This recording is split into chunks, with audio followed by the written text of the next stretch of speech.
राजद दलितों को नहीं बढ़ने देना चाहती। एलजेपी प्रत्याशी की गाड़ी पर हमले के बाद भड़के चिराग पासवान।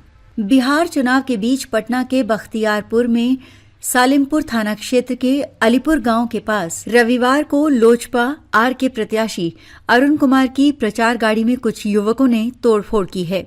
साथ ही प्रचार वाहन के चालक के साथ मारपीट भी की, जिसमें चालक अनिल कुमार जख्मी हो गया। इस हमले के बाद केंद्रीय मंत्री और एलजेपी सुप्रीमो चिराग पासवान भड़क गए हैं। चिराग पासवान ने विपक्षी पार्टियों खासकर राजद पर जमकर हमला बोला है। चिराग पासवान ने राजद को घेरा। इस हमले के बाद केंद्रीय मंत्री चिराग पासवान ने विपक्षी पार्टियों पर हमला बोला है। चिराग पासवान ने दावा किया है कि विपक्षी पार्टियां चुनाव जीतने के लिए कोई हथकंडा अपना रही हैं। चिराग पासवान ने कहा, विपक्षी पार्टियां खासतौर से राष्ट्रीय जनता का सिद्धांत है कि किसी तरह चुनाव जीता जाए।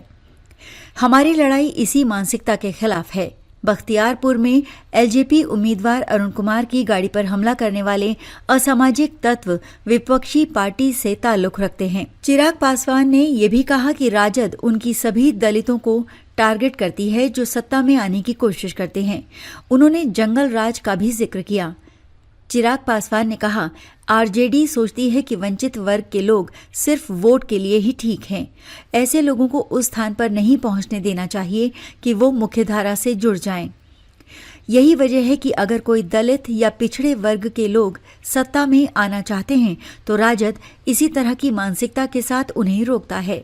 चिराग पासवान और एनडीए इस तरह के असामाजिक तत्वों से कभी समझौता नहीं करेगा। मेरी सरकार सभी दोषियों पर सख्त कार्रवाई के लिए प्रतिबद्ध है। हम बिहार में कभी जंगल राज नहीं आने देंगे।